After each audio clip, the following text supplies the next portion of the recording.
Students, आज का topic हमारा होगा एक्सेस डिमांड और डेफिनेशन डिमांड। बहुत ज्यादा इंपॉर्टेंट टॉपिक है। बहुत ज्यादा का मतलब है एग्जाम में मतलब क्वेश्चन आने के चांसेस अगर मैं बताऊं तो 100% है। ऐसा है ही नहीं कि चांस की ये आएगा नहीं, ठीक है, यानी कि ये आएगा ही आएगा। एक तो न्यूमेरिकल जो पार्ट मैंने पहले ही करवाया हुआ है और ऑप्शन में आपका ये थ्योरी वाला पार्ट हो जाएगा। और इजी भी ऐसा नहीं है कि नहीं है, इजी बहुत ही ज्यादा इजी है, ठीक है। तो समझने के लिए मतलब आपको अगर इस टॉपिक को अगर आपको समझना है तो पिछली जो वीडियोस हैं उनको जरूर जाके आपको देखना होगा, ताकि आने वाली जो आज की और एक और वीडियो है वो आपको बिल्कुल भी समझने में आपको दिक्कत ना हो, ठीक है। चलो बढ़ते हैं हम लोग टॉपिक की ओर। तो सबसे पहले हम डिस्कस करने वाले हैं डेफिनेशन डिमांड। तो डेफिनेशन डिमांड क्या होता है वो डिस्कस करने से पहले मैं एक चीज क्लियर कर देता हूं, पहले ही जो मैं पहले भी बता चुका हूं। मैं इक्विलिब्रियम की बात करूं, हमारी इकोनॉमी की बात करूं, हमारी इकोनॉमी इक्विलिब्रियम पर कब होती है? हमारी इकोनॉमी इक्विलिब्रियम दो सिचुएशन में होती है, ठीक है। वो दो सिचुएशन कौन सी है सर? एक होती है फुल एम्प्लॉयमेंट इक्विलिब्रियम, याद आया? जिन्होंने वीडियो देखी है तो कोई दिक्कत नहीं आ रही होगी। Full employment equilibrium. और दूसरी सिचुएशन है under employment equilibrium. Under employment equilibrium, ठीक है। अभी मैं समझाऊंगा यहां पर भी दोबारा से, ठीक है। तो बने रहिए, पहले डेफिनेशन देख लेते हैं। It refers to the situation when aggregate demand is less than aggregate supply, यानी कि जब आपका एग्रीगेट डिमांड की बात करूं वो कम होता है किसी से? एग्रीगेट सप्लाई से, ठीक है। Corresponding to full employment level of output in the economy, यानी कि अब देखो यहाँ क्या कहना चाहता है, मैं समझा देता हूँ बड़ा ध्यान से, ठीक है। एग्रीगेट अब जब इक्विलिब्रियम पर कब होता है? जब हमारा एडी इक्वल टू में एस होता है, ठीक है, जहां पर हमारा एग्रीगेट डिमांड एग्रीगेट सप्लाई के बराबर होता है, ठीक है। बट यहाँ पे बात क्या कह रहा है कि aggregate demand is less then है एग्रीगेट सप्लाई के, तभी तो डेफिशिएंट डिमांड है। डेफिशिएंट का मतलब है कम डिमांड आ रही है सप्लाई से, सप्लाई ज्यादा है और डिमांड कब आ रही है, ठीक है। और वो कौन सी सिचुएशन में, कौन से लेवल पर? एट फुल एम्प्लॉयमेंट लेवल पर, मतलब full employment level. Full employment level बताऊं अगर मैं दोबारा से, क्या था वो? जहां पर मतलब मान लेते हैं कि मार्केट में डिमांड आ रही है 10,000 यूनिट्स की, ठीक है, और हमारी जो पूरे रिसोर्सेज हम यूटिलाइज कर दें, जितने भी रिसोर्सेज हैं, जितने भी लेबर है हमारी इकोनॉमी में, तो सारे रिसोर्सेज लगाने के बाद हमारी जो कैपेबिलिटी है वो 10,000 यूनिट की बनाने की है और मार्केट में डिमांड भी 10,000 यूनिट की आ रही है। तो यानी कि यहां पर हम हर एक रिसोर्सेज का यूटिलाइज कर देंगे तो हम प्रोडक्शन कर पाएंगे 10,000 यूनिट का, और मार्केट में डिमांड भी आ रही है 10,000 यूनिट की। समझ में आ रहा है कुछ? इसका मतलब ये है कि यहाँ पर कोई भी बंदा बेरोजगार नहीं है और ऐसा कोई भी रिसोर्सेज खाली नहीं बचा कि हम और प्रोडक्शन कर सके। हमारी जितनी कैपेबिलिटी थी, पूरी कैपेसिटी मिलाकर हमारी 10,000 यूनिट को प्रोडक्शन करने की थी और मार्केट में डिमांड भी 10,000 यूनिट की आ रही है। तो यानी कि हमारे यहाँ पे क्या है? Full employment equilibrium. इसको क्या बोलेंगे हम लोग? फुल एम्प्लॉयमेंट इक्विलिब्रियम, ठीक है। बट इसी लेवल की बात कर रहा है यहाँ पर कि अब डिमांड कम हो गई है और एग्रीगेट सप्लाई ज्यादा है। अब देखो किस तरह से समझेंगे, यहाँ पे जरा देख लेना। ये जो डायग्राम हमारा एएस का है और इसे ये वाई भी बोलते हैं, ठीक है। और ये हमारा एग्रीगेट डिमांड, अगर मैं बात करूं, ये एग्रीगेट डिमांड हमारा फुल एम्प्लॉयमेंट पर है। फुल एम्प्लॉयमेंट मतलब सी प्लस में आई, ठीक है, दो ही केस में हम लोग पढ़ते हैं। एग्रीगेट डिमांड एफ का मतलब यहाँ पे क्या कहना चाहता हूँ? फुल एम्प्लॉयमेंट पे एग्रीगेट डिमांड इतनी है हमारी, ठीक है। तो ये जो हमारा इक्विलिब्रियम रहने वाला है, ठीक है, ये जो हमारा इक्विलिब्रियम रहेगा वो हमारा क्या रहेगा? फुल एम्प्लॉयमेंट इक्विलिब्रियम, ठीक है। क्या रहने वाला है ये हमारा? Full employment equilibrium. यहां पर कोई भी बंदा बेरोजगार नहीं होगा इस सिचुएशन में, ठीक है। तो भाई ध्यान से समझना, पहले एडी की डेफिनेशन क्या होती है? डेफिनेशन क्या थी? याद करो क्या थी डेफिनेशन? एडी की डेफिनेशन में सिर्फ हमारा क्या था? प्लान था ना, कि कितने सारे जितने भी सेक्टर्स हमारी इकोनॉमी में, वो प्लान ही करते हैं कि कितना खर्चा करेंगे और कितना वो आपका इन्वेस्टमेंट करेंगे, उन सबका टोटल ही तो था, ठीक है। तो ये हमारा प्लान है कि हमारा इतना अगर हमारा सप्लाई है और इतनी हमारी डिमांड है, तो ये वाली से जो पॉइंट है, ये वाला पॉइंट हमारा फुल एम्प्लॉयमेंट इक्विलिब्रियम रहने वाला है। बट एक्चुअली में जाके पता चला कि मार्केट में तो जो डिमांड है वो तो कम आ रही है, ठीक है, सप्लाई हमारी कैपेसिटी तो ज्यादा है, बट मार्केट में डिमांड कम आ रही है। तो यानी कि मान लेते हैं कि मार्केट में डिमांड सिर्फ 8,000 यूनिट की आ रही है, तो भाई कैपेसिटी तो हमारी 10,000 की है ना, तो हमें क्या करना पड़ेगा, रिसोर्सेज का कम यूटिलाइज करना पड़ेगा। कम यूटिलाइज का मतलब है मुझे लोगों को निकालना पड़ेगा भाई, बेरोजगार करना पड़ेगा। ठीक है, यहाँ पर मुझे 8,000 तक प्रोडक्शन लेकर आना है तो मुझे रिसोर्सेज को निकालना पड़ेगा। ठीक है, जो रिसोर्सेज प्रोडक्शन कर रहे हैं उन्हें वहां से निकालना है ताकि प्रोडक्शन घट सके। तो हमारा नया एडी क्रिएट होगा उसके बाद, जब हम प्रोडक्शन निकाल देंगे, जब हम रिसोर्सेज निकाल देंगे तो हमारा एडी आ जाएगा हमारा अंडर एम्प्लॉयमेंट पे। ये जो हमारा एग्रीगेट डिमांड है वो किस पे है, अंडर एम्प्लॉयमेंट पे। यानी कि सी प्लस आई तो था, हमने थोड़ी सी इन्वेस्टमेंट हमने क्या कर दी, कम कर दी। समझ में आ रहा है, थोड़े से हमने रिसोर्सेज निकाल दिए तो मैंने क्या कर दिया, माइनस डेल्टा आई। ठीक है, चेंज इन इन्वेस्टमेंट कम हो गई थोड़ी सी। ठीक है, ये तो हमारा फुल एम्प्लॉयमेंट पे था। बट एक और ये जो पॉइंट हमारा आया, ये हमारा सप्लाई था और ये हमारा एडी, ये जो नया पॉइंट हमारा आया, ठीक है, ये वाला पॉइंट जो हमारा है ये है हमारा इक्विलिब्रियम एट अंडर एम्प्लॉयमेंट। ठीक है, ये हमारा इक्विलिब्रियम एट अंडर एम्प्लॉयमेंट है और ये हमारा फुल एम्प्लॉयमेंट इक्विलिब्रियम था। ठीक है, ये हमारा पॉइंट ऑफ इक्विलिब्रियम, ठीक है, मेन पॉइंट था, और ये हमारा अंडर एम्प्लॉयमेंट इक्विलिब्रियम है। यानी कि मार्केट में डिमांड कम आने की वजह से हमने रिसोर्सेज का यूटिलाइज हमने कम कर दिया, जिसकी वजह से हमारा एग्रीगेट डिमांड नीचे की तरफ खिसक गया, डिमांड कम आ गई और ये हमारा पॉइंट हो गया अंडर एम्प्लॉयमेंट इक्विलिब्रियम। ठीक है, यहां पर हम शो करेंगे एडी और यहां हम शो करेंगे एएस। समझ में आ रहा है, समझ में आ रहा है। देखो दोबारा बता रहा हूं, मार्केट में डिमांड देखो कितनी आ रही थी, 10,000। हमारी कैपेबिलिटी भी 10,000 थी। हमने ये मान के चला था कि मार्केट में डिमांड 10,000 की आएगी। हमने सप्लाई भी हमने उतनी की सोची कि हम 10,000 की यूनिट की सप्लाई करेंगे। बट मार्केट में डिमांड एक्चुअली में क्या हो गई, कम हो गई। मार्केट में डिमांड कम हो गई 8,000। तो हमने क्या करा, रिसोर्सेज को निकाल दिया प्रोडक्शन से, रिसोर्सेज को निकाल दिया। दैट मीन्स कि अब प्रोडक्शन कम हो जाए। अब रिसोर्सेज को निकालना, दैट मीन्स जितने भी फिजिकल रिसोर्सेज, ह्यूमन रिसोर्सेज, दोनों को निकालना। तो लोग बेरोजगार हो जाएंगे। तो यानी कि वो लोग काम तो करना चाहते हैं बट काम है ही नहीं हमारी इकोनॉमी में। ठीक है, क्योंकि मार्केट में डिमांड कम आ रही है, इसलिए लोगों को निकाला जा रहा है। ठीक है, तो यानी कि ये जो पॉइंट, ये जो लेवल रहेगा, ये जो हमारा गैप है, यानी ये कौन सा अनएम्प्लॉयमेंट है। एक होता है वॉलेंट्री अनएम्प्लॉयमेंट और एक होता है अनवॉलेंट्री अनएम्प्लॉयमेंट। यानी कि वॉलेंट्री मतलब खुद से बेरोजगार है, और ये हमारा खुद से बेरोजगार नहीं है बंदा, बंदे को निकाला जा रहा है क्योंकि काम ही नहीं है मार्केट में। तो ये हो गया इनवॉलेंट्री अनएम्प्लॉयमेंट। ये कौन सा हो गया हमारा, इनवॉलेंट्री अनएम्प्लॉयमेंट।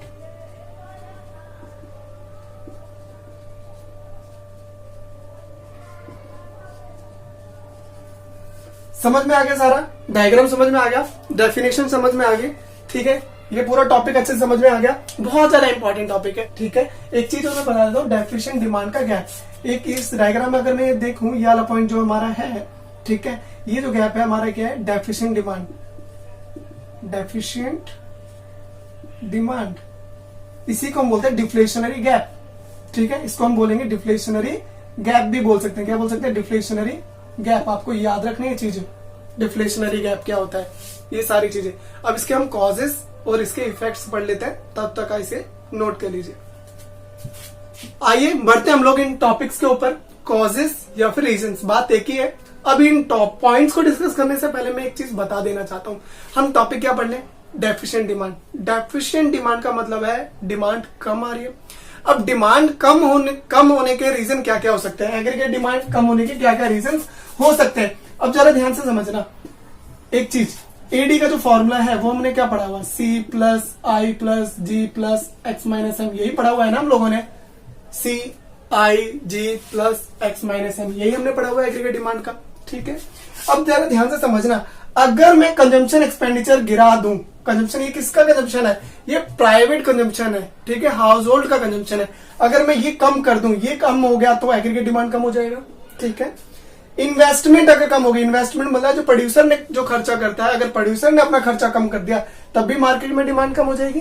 ठीक है, गवर्नमेंट ने अगर खर्चा कम कर दिया, ठीक है, गवर्नमेंट ने आपको सब्सिडी देना कम कर दी, ठीक है, तो भी मार्केट में डिमांड क्या हो जाएगी, कम हो जाएगी। ठीक है, समझा देता हूं जरा, गवर्नमेंट अगर सब्सिडी देती है आपको तो चीजें सस्ती हो जाती है, गवर्नमेंट का खर्चा है। ठीक है, और आप चीजें सस्ती होती है तो आप ज्यादा खरीदते हो। ठीक है, बट मार्केट में क्या हो रहा है, अब गवर्नमेंट सब्सिडी दे ही नहीं रही, गवर्नमेंट अब खर्चा कर ही नहीं रही, गवर्नमेंट खर्चा नहीं कर रही, आपको चीजें महंगी मिल रही है। आपको महंगी मिल रही है तो आप डिमांड कम कर रहे हो ना, डिमांड इसकी वजह से भी कम हो जाती है गवर्नमेंट अगर अपना खर्चा कम कर दे। ठीक है, और एक हमारा एक्सपोर्ट, ये हमारा क्या था, एक्सपोर्ट और इंपोर्ट, ये मैं अभी समझाऊंगा। ठीक है, तो ये अगर इनमें से अगर कुछ भी कम हो जाता है तो हमारा एग्रीगेट डिमांड क्या हो जाता है, डिक्रीज हो जाता है। तो यही तो रीजन मैंने यहाँ पे लिखे हैं। ठीक है, रट्टा मारने की कोई जरूरत नहीं है, अब बस आपको ये फॉर्मूला तो आपको पता ही है। ठीक है, ये आपने नेशनल इनकम में भी याद करा है और इस यूनिट्स में भी हमने कई बार डिस्कस कर चुके हैं। ठीक है, तो यहाँ पे देखो पहला पॉइंट क्या हुआ, डिक्रीज इन कंजम्पशन एक्सपेंडिचर। इसी चीज की तो बात कर रहा है सी की, कि अगर डिक्रीज हो गया, अगर प्राइवेट लोग अपना खर्चा कम कर देंगे, हाउस होल्ड लोग अपना खर्चा कम कर देंगे, मार्केट में एग्रीगेट डिमांड क्या हो जाएगी, डिक्रीज हो जाएगी। ये हमारा डेफिशिएंट डिमांड का पहला रीजन हो गया। दूसरा है डिक्रीज इन गवर्नमेंट एक्सपेंडिचर, वही हम डिस्कस कर चुके हैं कि गवर्नमेंट अगर अपना खर्चा कम कर देती है तो मार्केट में डिमांड कम हो जाती है। तीसरा पॉइंट है फॉल इन इन्वेस्टमेंट एक्सपेंडिचर, अगर प्रोड्यूसर भी अपना अगर खर्चा कम कर देता है तो क्या होता है, आपका एग्रीगेट डिमांड डिक्रीज हो जाती है। प्रोड्यूसर का कौन सा खर्चा होता है सर, प्रोड्यूसर का खर्चा होता है मशीन वो खरीदता है, रॉ मटेरियल वो खरीदता है, इंफ्रा वो खरीदता है। ठीक है, तो अगर प्रोड्यूसर खर्चा कर देगा तब भी मार्केट में डिमांड कम हो जाती है। नेक्स्ट आपका है डिक्रीज इन एक्सपोर्ट, बोला था अभी मैं समझाऊंगा। अगर मार्केट में एक्सपोर्ट डिक्रीज हो गया, एक्सपोर्ट भाई एक्सपोर्ट कब होता है, जब बाहर की कंट्री हमारे प्रोडक्ट का डिमांड करती है और हम बाहर एक्सपोर्ट करते हैं। समझ में आया, जब बाहर के लोग हमारे कमोडिटी की डिमांड करते हैं तो हम बाहर भेजते हैं, बाहर बेचते हैं, और बाहर बेचेंगे तो मतलब बाहर डिमांड आ रही है ना हमारे प्रोडक्ट की, तभी तो हम एक्सपोर्ट कर रहे हैं। तो यानी कि एक्सपोर्ट ही कम हो गया तो भाई अब क्या होगा, हमें आउटपुट भी कम करना पड़ेगा, मार्केट में डिमांड ही नहीं है, बाहर देश में भी डिमांड नहीं है। ठीक है, तो डिक्रीज इन एक्सपोर्ट, उसकी वजह से भी हमारा एग्रीगेट डिमांड कम हो जाएगा। नेक्स्ट पॉइंट लिखा हुआ है इंक्रीज इन इंपोर्ट। अब इंक्रीज इन इंपोर्ट तो क्यों लिखा सर आपने यहाँ पे, ये मैं जरा समझा देता हूँ, समझना। अगर हम बाहर से ज्यादा चीजें इंपोर्ट करते हैं, जैसे कि अभी चल ही रहा है, लेटेस्ट है कि अगर चाइना की प्रोडक्ट अगर आप ज्यादा खरीदते हो तो आप इंडियन प्रोडक्ट की डिमांड क्या हो जाएगी, कम हो जाएगी। यही तो बात कर रहे हैं। अगर इंपोर्ट अगर हम बढ़ा देंगे, इंपोर्ट अगर बढ़ेगा तो हमारे इंडियन प्रोडक्ट की डिमांड क्या हो जाएगी, कम हो जाएगी। तो कम होना मतलब डेफिशिएंट डिमांड, हमारे प्रोडक्ट की डेफिशिएंट डिमांड हो रही है। तो हम अपने प्रोडक्ट के बारे में बात कर रहे हैं, दूसरे कंट्री के प्रोडक्ट की बात नहीं कर रहे हैं। ठीक है, तो हमारे इंडियन प्रोडक्ट की डिमांड क्या हो जाएगी, कम हो जाएगी। किसकी वजह से, इंक्रीज इन इंपोर्ट की वजह से। नेक्स्ट पॉइंट है इंक्रीज इन टैक्स रेट। अगर गवर्नमेंट टैक्स रेट बढ़ा देगी तो चीजें महंगी हो जाएंगी, महंगी हो जाएंगी तो लोग डिमांड कम करेंगे। तो ये भी एक रीजन है जहां पर डेफिशिएंट डिमांड हो जाता है। तो ये कॉजेज है, आई होप आपको समझ में आ गए होंगे। ठीक है, अब डिस्कस कर लेते हैं इफेक्ट्स। इफेक्ट सबसे पहला आपका है इफेक्ट्स ऑन एम्प्लॉयमेंट। एम्प्लॉयमेंट में क्या इफेक्ट होने वाला है पहले भी बता चुका हूं। ठीक है, एडी और एएस, हमारी पूरी कैपेसिटी कितने की थी, 10,000 यूनिट को बनाने की थी, बट मार्केट में डिमांड ही कितनी आ रही है, सिर्फ 8,000। ठीक है, अगर 10,000 डिमांड आती तो कोई भी बंदा बेरोजगार नहीं होता, बट मार्केट में डिमांड कितनी आ रही है, 8,000। तो मुझे क्या करना पड़ेगा, लोगों को बेरोजगार करना पड़ेगा और अपना आउटपुट 8,000 तक लेकर आना पड़ेगा। यानी कि लोगों को बेरोजगार करना होगा, अनएम्प्लॉयड करना होगा। तो यानी कि यहाँ पे अनएम्प्लॉयमेंट इंक्रीज हो जाएगी। क्या होगा, अनएम्प्लॉयमेंट इंक्रीज हो जाएगी। समझ में आया।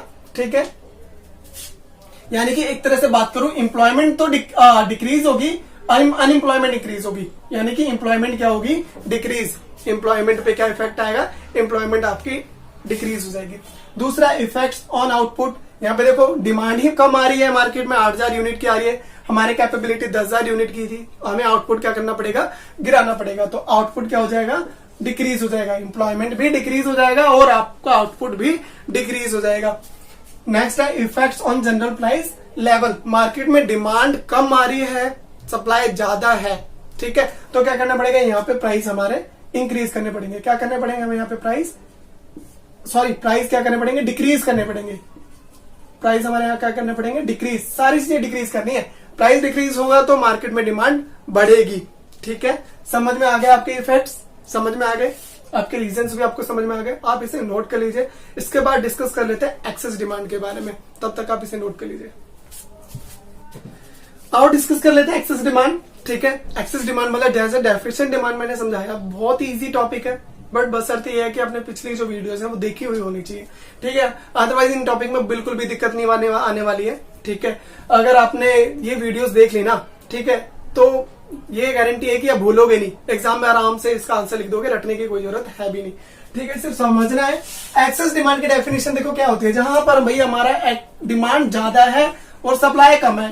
ठीक है, किस लेवल की बात कर रहा है, एट फुल एम्प्लॉयमेंट की बात कर रहा है। दोबारा समझ लेते हैं, when in an economy aggregate demand is in excess of aggregate supply, यानी कि aggregate demand excess aggregate supply से एट फुल एम्प्लॉयमेंट इक्विलिब्रियम। ठीक है, कहा किस लेवल की बात कर रहा है, फुल एम्प्लॉयमेंट इक्विलिब्रियम। ठीक है, full employment equilibrium the demand is called the excess demand. अभी पता है तो फुल एम्प्लॉयमेंट इक्विलिब्रियम कहां पर होता है, जहां पर कोई भी बंदा बेरोजगार नहीं होता, यानी कि फुल एम्प्लॉयमेंट। दो तरह के इक्विलिब्रियम होते हैं, एक अंडर एम्प्लॉयमेंट इक्विलिब्रियम और एक फुल एम्प्लॉयमेंट इक्विलिब्रियम, समझाया था। ठीक है, दो केस होते हैं, कौन कौन से, एक अंडर एम्प्लॉयमेंट इक्विलिब्रियम और एक फुल एम्प्लॉयमेंट इक्विलिब्रियम, है ना। दो केस हैं, हम पढ़ चुके हैं, एक अंडर एम्प्लॉयमेंट इक्विलिब्रियम और एक full employment equilibrium. Full employment equilibrium में क्या होता है, जहां पर एडी इक्वल टू में एस होता है, जिसमें भाई जितने भी मेरे ह्यूमन रिसोर्सेज है और फिजिकल रिसोर्सेज है सारे यूटिलाइज कर दिया, मतलब कोई भी बंदा हमारी इकोनॉमी में बेरोजगार नहीं है और कोई रिसोर्सेज खाली नहीं है, तो हमारी कैपेबिलिटी जो है वो 10,000 यूनिट को बनाने की, और मार्केट में डिमांड भी 10,000 यूनिट की आ रही है। समझ में आया, जितनी हमारी कैपेसिटी है वो कितनी, 10,000 यूनिट को बनाने की, और मार्केट में डिमांड भी 10,000 यूनिट की आ रही है। अब जरा और ध्यान से समझ लेते हैं अभी क्या कहना चाहता है। अब when in economy aggregate demand is in excess of aggregate supply, यानी कि एग्रीगेट डिमांड ज्यादा है फुल एम्प्लॉयमेंट इक्विलिब्रियम पे, मतलब अभी भी इस लेवल से भी हमारा एग्रीगेट डिमांड ज्यादा आ रही है। ठीक है, कितनी कैपेबिलिटी हमारी पूरी इकोनॉमी में यूनिट बनाने की, 10,000। ठीक है, और बट मार्केट में डिमांड अब कितनी आ रही है, मार्केट में डिमांड आ रही है 12,000। मार्केट में डिमांड कितनी आ रही है, 12,000। क्या हम 12,000 यूनिट की सप्लाई कर सकते हैं क्या, सोचो जरा। आप बोलोगे भाई लोगों को और लगा दो, भाई लोगों को और कहां से लगा दें जब सारे रिसोर्सेज ऑलरेडी यूटिलाइज्ड हैं। रिसोर्सेज का मतलब जितने ह्यूमन रिसोर्सेज है वो भी यूटिलाइज्ड है, मतलब कोई बंदा बेरोजगार है ही नहीं, तो कहां से लगा दे भाई। तो यहाँ नहीं कि हमारी जितनी कैपेबिलिटी है उतनी तो हमने लगा दी। ठीक है, यानी कि हम आउटपुट तो बढ़ा नहीं सकते, इस केस में हम आउटपुट नहीं बढ़ा सकते, सिर्फ एक ही केस बचता है, क्या करना, प्राइस बढ़ाना। ठीक है, अब जरा ध्यान से समझ लेते हैं डायग्राम के थ्रू। ये हमारा वाई मतलब एएस, ये हम एडी को शो करने वाला है और यहाँ एएस को शो करने वाला है। ठीक है, ये हमारा जो एडी है वो हमारा फुल एम्प्लॉयमेंट पे है। किस लेवल पर है ये हमारा एडी, फुल एम्प्लॉयमेंट पे। दैट मीन्स ये हमारा जो पॉइंट रहेगा ये हमारा रहेगा full employment equilibrium, full employment equilibrium. ठीक है, अब मार्केट में क्या हो रही है, डिमांड ज्यादा आ रही है, बढ़ गई, यानी कि ये जो डिमांड है वो एक्सेस वाली है, मैंने यहाँ पे ई लिखा, दैट मीन्स एक्सेस डिमांड है ये हमारी। ठीक है, क्या मैं इस लेवल तक पहुंच सकता हूं, क्या इस लेवल तक पहुंच सकता हूं, इस लेवल तक नहीं पहुंच सकता भाई, मैं यहां तक तो मैं आउटपुट बढ़ा ही नहीं सकता, यहां पे सप्लाई में कर ही नहीं सकता इस लेवल पे। यानी कि ये जो वाला पॉइंट है हमारा क्या है, ये हमारा एक्सेस डिमांड, या फिर हम इसे बोल सकते हैं इन्फ्लेशनरी गैप। इन्फ्लेशनरी गैप इसलिए मैंने इसको नाम दिया हुआ है, ठीक है, क्योंकि इस लेवल पर हम प्रोडक्शन नहीं बढ़ा सकते, इस लेवल पर सिर्फ और सिर्फ प्राइस बढ़ जाता है, प्राइस बढ़ता है, दैट मीन इन्फ्लेशन, इन्फ्लेशन महंगाई। ठीक है, महंगाई कब आती है, जब मार्केट में डिमांड ज्यादा होती है। तो यही तो वो सिचुएशन है, मार्केट में डिमांड ज्यादा है, सप्लाई बढ़ाने के हमारे पास कोई ऑप्शन ही नहीं है, ना हमारे पास रिसोर्सेज है, ना ह्यूमन रिसोर्सेज है, ना फिजिकल रिसोर्सेज, ना ह्यूमन रिसोर्सेज, कुछ नहीं है।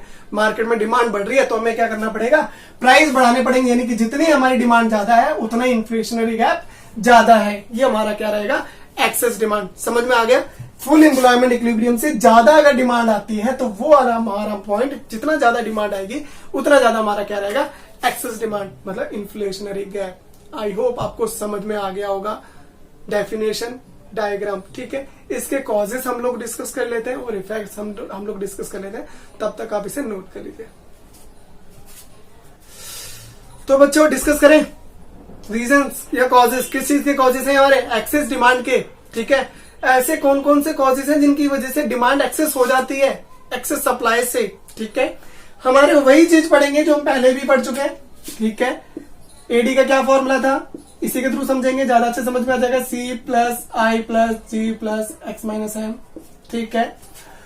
ये हमारा क्या है, प्राइवेट फाइनल कंजम्पशन एक्सपेंडिचर, ये हमारा प्रोड्यूसर एक्सपेंडिचर, ये हमारा गवर्नमेंट एक्सपेंडिचर, ये हमारा जो है हमारा एक्सटर्नल सोर्स, ठीक है। अगर मैं बात करूं इसकी C private final consumption expenditure, अगर ये लोग खर्चा बढ़ा देंगे तो इनकी वजह से भी क्या हो जाता है, हमारा एग्रीगेट डिमांड बढ़ जाता है ना। या फिर प्रोड्यूसर एक्सपेंडिचर बड़ा बढ़ जाए, प्रोड्यूसर ने अगर अपना खर्चा बढ़ा दिया, ठीक है, प्रोड्यूसर ने मशीनरी ज्यादा खरीद ली, प्रोड्यूसर ने रॉ मटेरियल ज्यादा खरीद लिया, अगर वो डिमांड ज्यादा कर रहा है तो उसकी वजह से एक्सेस डिमांड क्या हो जाता है, बढ़ जाता है, ठीक है। इसी तरह से गवर्नमेंट क्या होती है, गवर्नमेंट अगर खर्चा बढ़ा देती है, जैसे गवर्नमेंट ने आपको सब्सिडी ज्यादा दे दी, सब्सिडी ज्यादा देने का मतलब आपको चीजें ज्यादा सस्ते रेट पे मिल रही है, तो आप क्या करोगे, आप डिमांड ज्यादा करने लग जाओगे, ठीक है। और ये हमारा एक्सपोर्ट और इंपोर्ट समझाऊंगा मैं अभी, ठीक है। अब आते हैं इस पे, यही चीज मैंने लिखी है, increase in private final consumption expenditure. अगर प्राइवेट फाइनल कंजम्पशन एक्सपेंडिचर यानी कि हाउस होल्ड लोगों ने खर्चा बढ़ा दिया तो हमारा एग्रीगेट डिमांड क्या हो जाता है, बढ़ जाता है। दूसरा हमारा increase in government expenditure, government ने अगर खर्चा बढ़ा दिया, गवर्नमेंट ने अगर अपना खर्चा बढ़ा दिया तब भी मार्केट में डिमांड क्या हो जाती है, बढ़ जाती है। तीसरा आपका increase in producer investment expenditure, अगर प्रोड्यूसर ने अपना खर्चा बढ़ा दिया, ये भी हम डिस्कस कर चुके हैं, प्रोड्यूसर ने अगर अपना खर्चा बढ़ा दिया तब भी हमारी क्या हो जाएगी, डिमांड बढ़ जाएगी। फोर्थ पॉइंट आपका decrease in tax rate, government ने अगर टैक्सेस कम कर दिए, गवर्नमेंट ने टैक्सेस कम कर दिए तो चीजें सस्ती हो जाएंगी, ठीक है। जीएसटी गवर्नमेंट ने कम कर दिया तो चीजें सस्ती, तो आप लोग डिमांड क्या हो जाएगी, बढ़ जाएगी, ठीक है।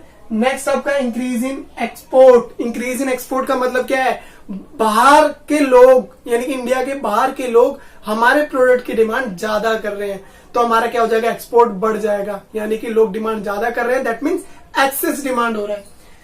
6 पॉइंट है डिक्रीज इन इंपोर्ट, ठीक है। डिक्रीज इन इंपोर्ट मतलब आप अपने प्रोडक्ट को ज्यादा खरीद रहे हैं, इंडियन प्रोडक्ट को अगर हम ज्यादा खरीद रहे हैं तो बाहर के प्रोडक्ट को मंगाने की क्या जरूरत है भाई, कोई जरूरत नहीं है, तो हम जो बाहर के प्रोडक्ट की डिमांड क्या हो जाएगी, कम हो जाएगी, यानी कि डिक्रीज इन इंपोर्ट। समझ में आ गए, ये सारे ऐसे कॉजेस थे जिसकी वजह से एक्सेस डिमांड क्या होता था, डिमांड एक्सेस हो जाता था, ठीक है। नेक्स्ट आपका effects of excess demand, excess demand से क्या क्या इफेक्ट्स हो सकते हैं। अब एम्प्लॉयमेंट में क्या इफेक्ट होगा, आउटपुट पे क्या इफेक्ट होगा और जनरल प्राइस लेवल पर क्या इफेक्ट होगा, ये सारे डिस्कस कर लेते हैं। अभी हमने डिस्कस करा था कि एडी एएस याद आया, फुल एम्प्लॉयमेंट लेवल पर 10,000 यूनिट की मार्केट में हमारी कैपेबिलिटी है, पर मार्केट में डिमांड तो ज्यादा आ रही है भाई, यहाँ सारे रिसोर्सेज यूटिलाइज्ड है, फिजिकल रिसोर्सेज ह्यूमन रिसोर्सेज दोनों ही यूटिलाइज्ड है, यानी कि एम्प्लॉयमेंट तो और बढ़ा सकता ही नहीं है, क्योंकि ऑलरेडी सारे एम्प्लॉयड है, तो यानी कि एम्प्लॉयमेंट तो बढ़ेगी नहीं, तो एम्प्लॉयमेंट में कोई इफेक्ट नहीं आएगा, एम्प्लॉयमेंट में कोई इफेक्ट नहीं आएगा। आउटपुट पे इफेक्ट देखें तो भाई एम्प्लॉयमेंट जितने रिसोर्सेज है सारे लगाने के बाद हमारी कैपेबिलिटी 10,000 यूनिट की है, अब हम और रिसोर्सेज लगा ही नहीं सकते, हमारे पास और रिसोर्सेज है ही नहीं, तो हम आउटपुट भी नहीं बढ़ा सकते, तो आउटपुट भी कोई इफेक्ट नहीं पड़ेगा, आउटपुट पर कोई इफेक्ट नहीं पड़ेगा। अगर मैं बात करूं यहाँ पर तीसरा point, effects on general price level, general price level पर क्या इफेक्ट पड़ने वाला है यहाँ पर। तो अब देखो डिमांड ज्यादा आ रही है, मार्केट में सप्लाई है नहीं, तो हमें चीजें क्या करनी पड़ेंगी, बढ़ानी पड़ेंगी, प्राइजेस क्या करने पड़ेंगे, बढ़ाने पड़ेंगे। सिर्फ जनरल प्राइस लेवल पे इफेक्ट दिखाई देगा आपको, वो भी बढ़ता हुआ, बाकी चीजों पे कोई इफेक्ट नहीं आ रहा, ठीक है। ये थे आज के टॉपिक, बहुत ज्यादा इंपॉर्टेंट टॉपिक और इजी टॉपिक थे, समझ में आने वालों के लिए तो बहुत ज्यादा इजी है, ठीक है, ठीक है। बाकी नहीं पढ़ने वालों के बच्चों के लिए तो हार्ड हर चीज ही लगती है, ठीक है। तो इसे आप उतार लीजिए, नोट कर लीजिए, ठीक है। बाकी जो टॉपिक है कि इनके ठीक करने के उपाय जो हैं, इनके मेजरमेंट क्या होंगे, कि इनको करेक्ट कैसे किया जा सकता है, वो हम नेक्स्ट क्लास में पढ़ेंगे। एक्सेस डिमांड को कैसे करेक्ट करने वाले हैं हम लोग, डेफिशिएंट डिमांड को कैसे करेक्ट करने वाले हैं, वो हम नेक्स्ट क्लास में पढ़ेंगे, नेक्स्ट वीडियो में देख लेना। चलो आज के लिए इतना ही रखते हैं, ठीक है, इसे नोट कर लीजिए। थैंक यू सो मच, धन्यवाद।